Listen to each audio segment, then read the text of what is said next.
Welcome to the DNS podcast, Mr. Shaunak Sayta. Good morning and thank you for having me. It's an absolute pleasure at the DNS podcast. Why did you choose law as a profession? Well, I chose law as a profession because I was really interested in law, and it's one of the few options that you have after graduation from an intellectual standpoint. In India, after you graduate, typically you've either done your BCom or your science or whichever background you've come from. You don't have a ton of other options other than doing an MBA or a chartered accountancy course, which you could take up as an alternative. So law is one of the really intellectual pursuits which is available after graduation, and that's an attractive option. So that's why I chose to do law. Interesting. What aspect of being a lawyer interests you the most? The adversarial aspect, where you have to advocate for your client. So at any point of time in law, right, there's sort of two aspects to it. Either you're making contracts and you're sitting in the office 24 hours a day and you're doing compliance work for some government department, or you're going to court and you're fighting in court for your client. So what really interests me is the adversarial aspect of law, where most people would shy away from disputes. They don't want to really get into an argument or get into a fight or sort of try to resolve a situation where there is conflict. And that is really what interests me the most, because I don't get affected with conflict. I am sort of naturally wired to deal with conflict in a positive way, to try to get a positive outcome for everyone associated in that conflict. So that's why, that's what really interests me, and that's why I took up law, and that's why I like to do conflict resolution in what I do. Right. So when you talk about fighting for your client, arbitrary law, when you're talking about this, what is it one particular aspect which is really you're passionate about? So getting the best outcome and fighting to, our sort of ethical codes talk about zealous advocacy. And, there have been certain instances where clients' conduct has been such that no lawyer would like to have that kind of a client. Right? Where, for example, say someone is a child molester or a murderer or something of that sort. So if you open textbooks of law, right, you'll read about such examples where lawyers have defended even such people, and the lawyers have been sometimes sent to jail. In some countries, where lawyers have been told, look, if you do this or if you continue to defend your client in this manner, then we will put you in jail. And there have been instances where lawyers have gone to jail just to defend their client as a matter of advocacy for your client. So it's a very inspirational way in which you have to approach that, and you have to sort of be there for your client because he's expecting the best from you. True. So zealous advocacy is extremely important as a lawyer, and zealously advocating for your client, being the mouthpiece for someone who's not able to understand the situation that he is in and who's not able to correctly put out what he has to say. Right. So that is exactly what advocacy is all about, where you advocate for someone, and that advocacy does not end in the courtroom.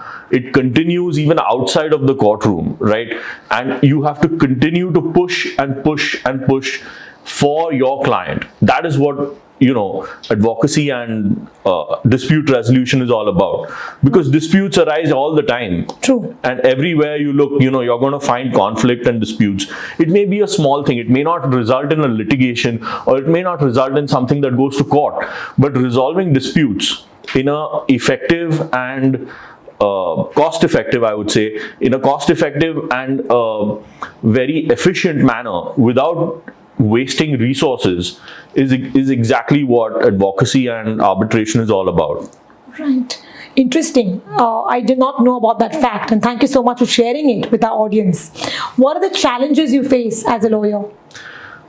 Challenges are in terms of time and in terms of availability of resources to deal with a particular kind of situation, right? So whenever you have a conflict, right? You have not just the legal or the sort of textbook way of resolving that conflict, but you can have out of the box situations where you can have a protest, for example, right? Like if you look at the current protests that are going on for the farmers in Delhi, or the sports people who are affected by certain whatever was done by that minister, right? Right. So the wrestlers, you mean? Exactly. So they did not get justice, right? They did not get justice at the outset. Absolutely. But they had to go there and they had to protest. Right. But what happened as a result of the protest was that they were heard and they did receive some sort of fair outcome, I would say, in terms of the fact that the investigation is going on, right? So at least the investigation took place, something happened, right? It moved forward, right? That would not have happened had they just sat down and said, okay, this has happened to us and we have sit at home and just vent out your frustration on your family members. That's just that's not going to happen. So you need to do something. You need to act in order to resolve a conflict. True. Right? When there is a conflict, managing that conflict, getting a good outcome in a cost-effective manner, that is exactly what arbitration is all about. Interesting. Yes, that's something which I really never knew about, and thank you for putting the insights on that topic. If you would like to go back and fix a mistake you made as a lawyer, what would it be and why?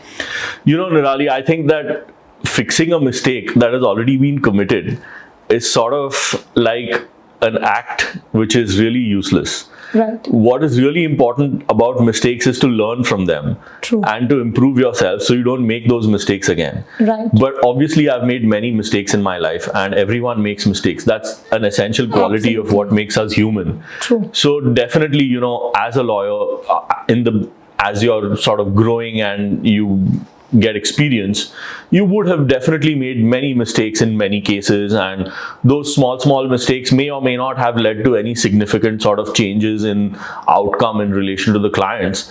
But you would like to strive to minimize those mistakes as you go forward. You collaborate with other lawyers, you ask people questions if you don't understand something, and there's no shame in that. No single lawyer can possibly know everything that there is to know about the law. Like that's why we have books where we read them, and we have Westlaw and Lexis and several resources. Like in India you have Manu Patra. You have several resources to read and get knowledge about something that you don't understand, and you improve yourself and you try not to make that mistake again, and hopefully the judge doesn't catch on to that, right? And if the judge does catch on to that, then the best thing to do is to apologize and say, I'm sorry, this is my mistake and I'm not going to do that again, and apologize to your client and try your best to make the situation whole. Interesting. Yes. You specialize in arbitration law. Can you share your micro niche on this segment of law with our audience? Sure. So, arbitration law is basically dispute resolution outside court.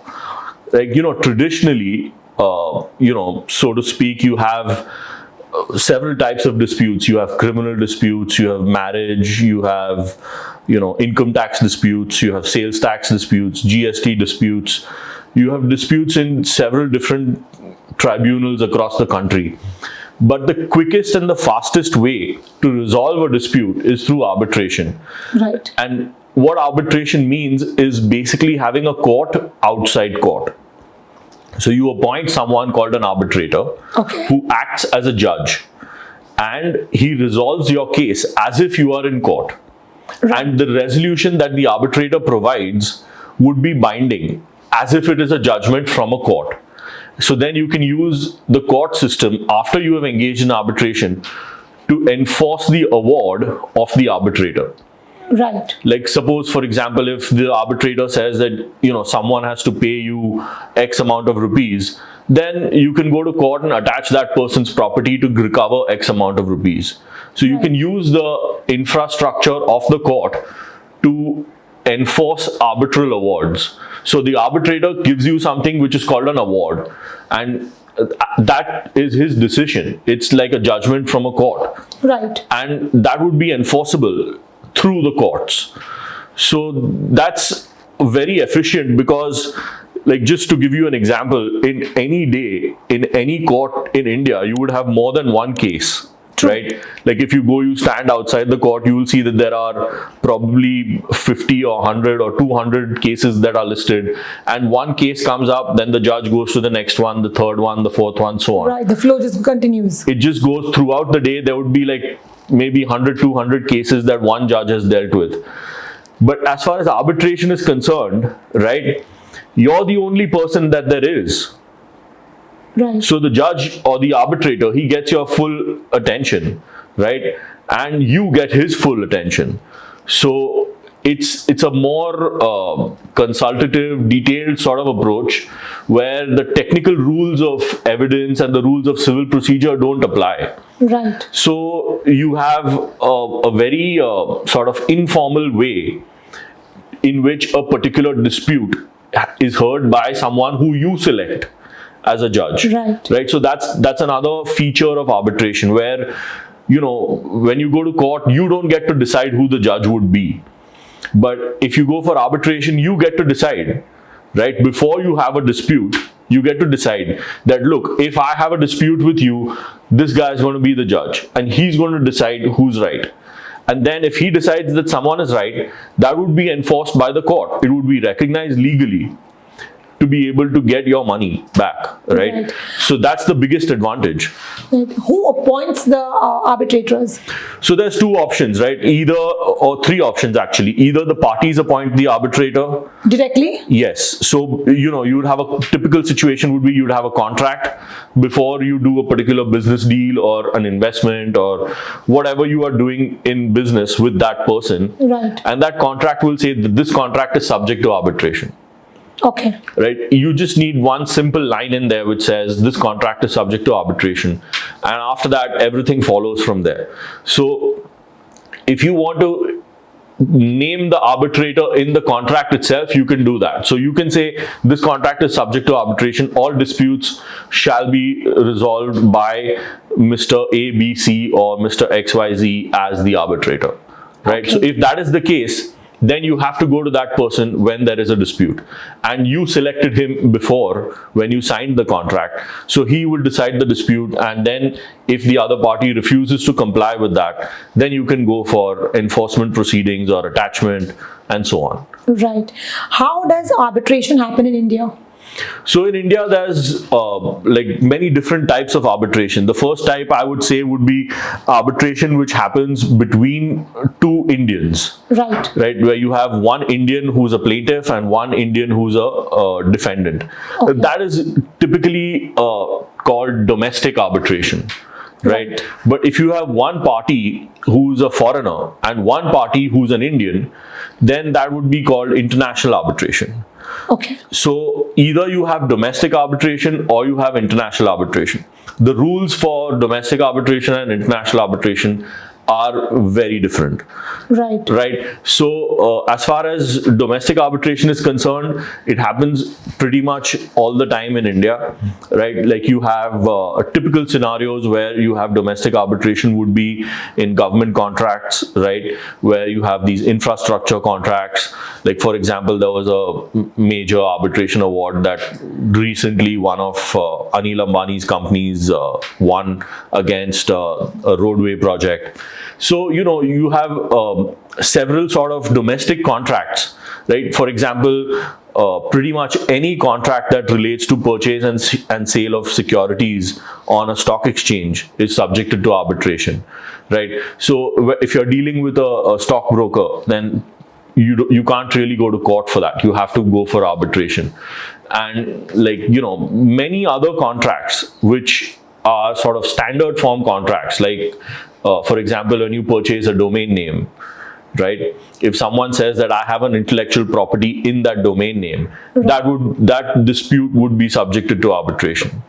So, you know, you can definitely, even when there is arbitration, you can go to the court for interim relief, which is sort of basically like saying that, you know, you're telling the court that till the time that this arbitration is going on, I need a certain amount of relief, which would make my dispute really useless if I don't get that relief. So give me that relief till the time the arbitration, subject to the outcome of the arbitration. So you can do that, right? But mainly the arbitrator gets to decide the dispute that is in question.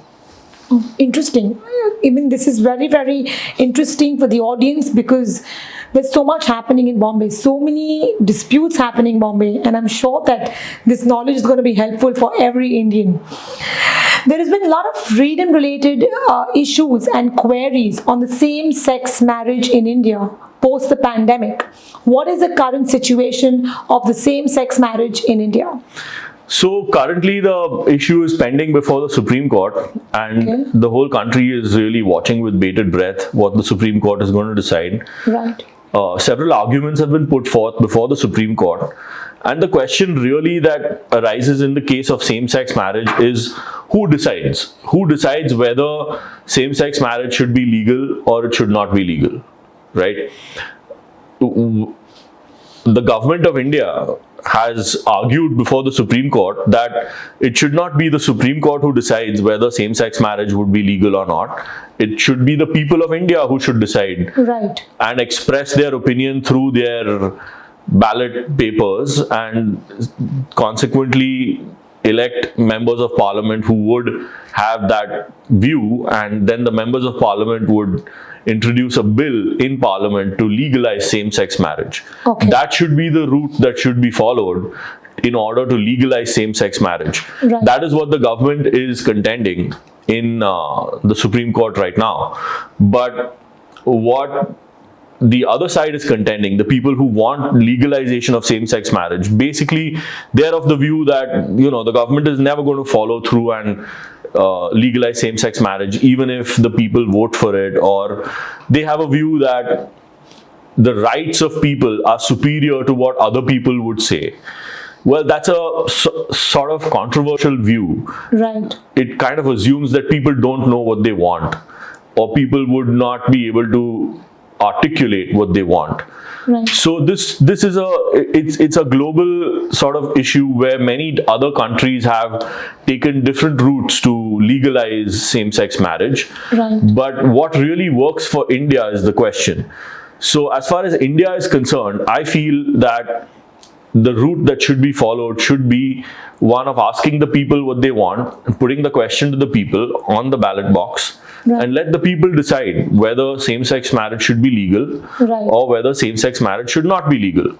That, again, you know, this is a very sort of narrow question, because the Supreme Court has already held that live-in relationships and so on, right, are subject to the same rules as far as domestic violence and criminal matters arising from those relationships arise. Like, you know, if a same-sex couple is residing together but they're not married technically, right, and there's a question of harassment or, you know, domestic violence, then, you know, obviously that person has a remedy. True. And that's what the Supreme Court has said. But that doesn't equate to recognizing the same-sex union as a marriage, because there are several other benefits that are attached to being married, and that question is currently the one which remains before the Supreme Court right now, and this is before a constitutional bench, so it's a relatively important and a very sort of live issue, I would say. Right. When do you think that the government is going to take a decision on this matter? So it should be coming out soon, I feel, maybe in a couple of months, because the matter has already been argued before the Supreme Court. True. And maybe I would say it should be anytime soon that the Supreme Court would pronounce whether the Supreme Court is going to agree with the government or the Supreme Court is going to itself recognize same-sex marriage. The Supreme Court obviously has the authority to do that, right, and the Supreme Court may do that if the court feels that it's a question of human rights or fundamental rights that's involved. True. You know, in particular Article 21, right to life. So maybe the Supreme Court recognizes it, maybe it doesn't. We don't know yet. If it does, sure, good, that's great. But, you know, it should be ideally going through Parliament. Amazing. It's insightful again. Have you ever worked on a case that was hard to take back home, and how did you handle the situation? Well, there have been many cases that I have worked on which were hard to take back home initially, and you have to sort of separate your professional and your personal life. True. And you just cannot let it seep into one and the other. Right. You cannot be a more vindictive son or husband or boyfriend, rather, just because you do disputes every day. And you should not let your disputes seep into your personal life either. Right. So it's very important to keep both separate, right? Like initially, before I was doing purely arbitration work, I used to do a small amount of other disputes as well. And definitely there was one case where there was custody of a child that was involved, which really sort of hit home for me in that sense. But after that, I've sort of moved on to purely commercial disputes and disputes between businesses purely that relate to who owes how much money to which person. Right. And that's just like basically comes down to how much money is involved and who wins that and who doesn't win it. So that's an easier sort of job, I would say, rather than doing the more emotional cases which are like family law related or criminal law related. And I try to avoid that now. Yeah, makes sense. What has been your work-life balance as a lawyer?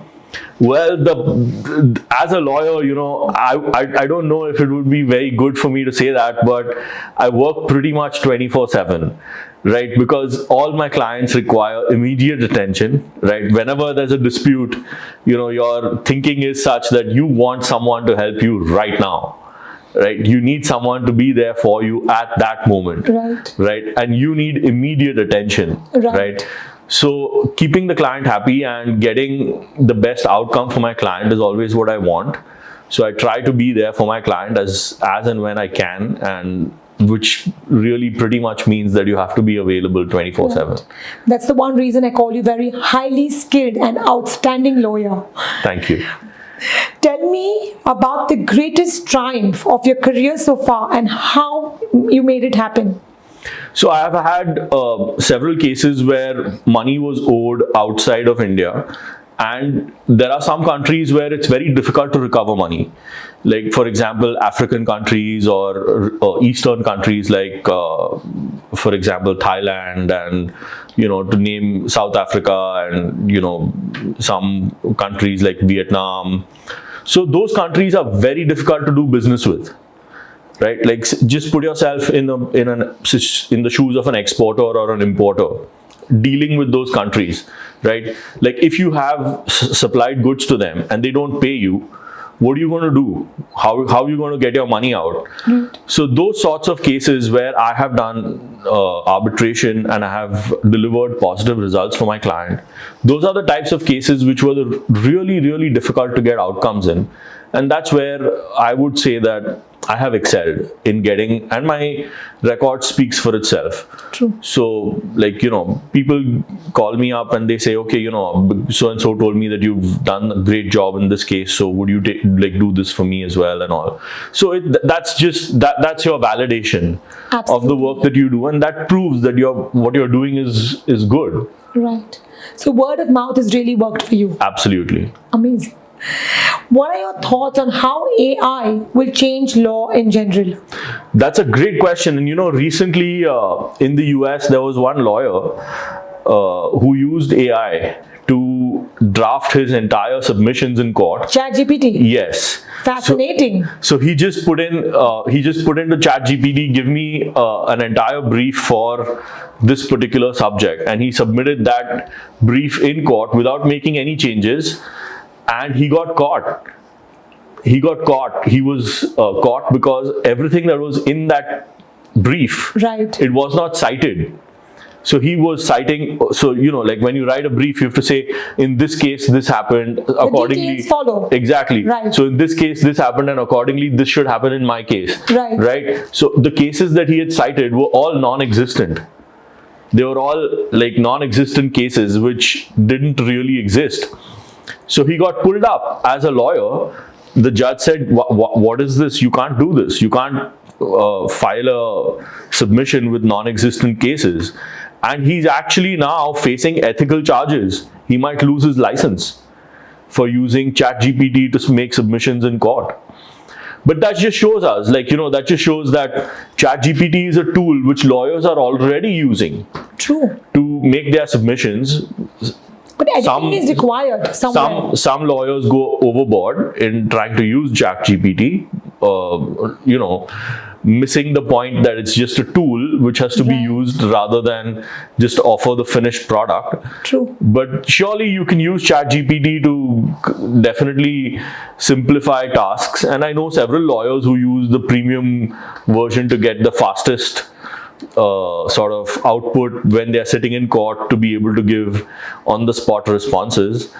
Sure, you can use ChatGPT and it's a very great tool, and it is definitely going to make some interns and lower level associates jobless, but definitely it has to be tempered with your experience and your knowledge about law. You can't just copy paste. That's the point. Absolutely, I completely agree with you, because ChatGPT is taking up a lot of content writers' jobs, but what content writers can do, ChatGPT cannot do. Exactly. Yeah. Making India the hub of arbitration law, bridging the gap between myth and reality. Your take, Mr. Sayta. So India is a great place for arbitration, but as far as India is concerned, arbitration is still in the nascent stages. It's not very mature, and that's going to take some time because as a country, as the courts are in India, we always say, look, we are pro arbitration. We want arbitration to work. We want to sort of have more arbitration that's happening in India. But when you go for enforcement, it becomes very difficult. And enforcement is still not happening very well. So, it's very great to say that we want to have India as a hub in arbitration, but look at the enforcement record. Right. Like, the enforcement record isn't that great in India. So you can have great arbitration, but when you are not going to enforce arbitration, that really affects your own record as a country. True. Right? And the prime example of that in India is the government itself. Like, there have been so many arbitrations that have taken place where the government is a party, right? Like, there are disputes in relation to contractors of governments and international contracts that the government has entered into, right, but the government refuses to comply with those arbitration awards. So that's when sort of arbitration as a landscape in India is very negatively affected. When people don't comply with or obey arbitration awards, there have to be consequences. True. What is your take? How would India bridge the gap between myth and reality? So India needs to be more proactive for arbitration to work. There have to be mechanisms in place where people who do not comply with or sort of just ignore arbitration awards, right, are dealt with in a professional manner, having consequences. Like, for example, I can say for example, we have a system in India which is called CIBIL, where someone defaults on a loan. True. They get reported to CIBIL and the score goes down. The score goes down. So that same sort of system can be enforced for arbitration. You have 5 arbitration awards which you did not comply. Your score should be hit, and people should know that while they are dealing with you that you don't really follow your own arbitration awards, and if that is the case, they would stop dealing with you going forward. True. That's a great idea which you shared. So in fact, that's one of the ways in which arbitration can be made more effective and right, more reachable for the common man, because like what happens right now is arbitration is also expensive. Right. It's not cheap. So it has to be more accessible. When it becomes more accessible, it will become cheaper because more people will be into arbitration. Right. And when that happens, arbitration will become more successful. True. That's a great idea which you shared with our audience. Thank you. Thank you. To come into the conclusion out here, what is your mantra for the emerging lawyers who want to pursue arbitration law? Detail, detail, and detail. You have to be very detail oriented. Right. Gone are the days where you could just say anything and get away with it. You have to know your facts. You have to know your figures. You have to know everything that is in your brief. You have to be able to talk about your brief without looking at it. And that's when you would be a good lawyer. Amazing. Having the papers in front of you and talking about everything that you have is very easy. Anyone can do that. True. But if you're able to talk with a straight face without looking into your brief and you know everything that you have to say, that's called real preparation and detail-oriented preparation, where you should be able to narrate off whatever you have to say right from the top of your head. Great. So the emerging lawyers need to understand that the preparation and detailed preparation Exactly. is what is required Absolutely. to be a successful arbitration lawyer. Absolutely. Thank you so much, Mr. Sayta, for your insightful knowledge on arbitration law. My pleasure. Thank you for joining Thank you for us having at me. the DNS podcast. Thank you.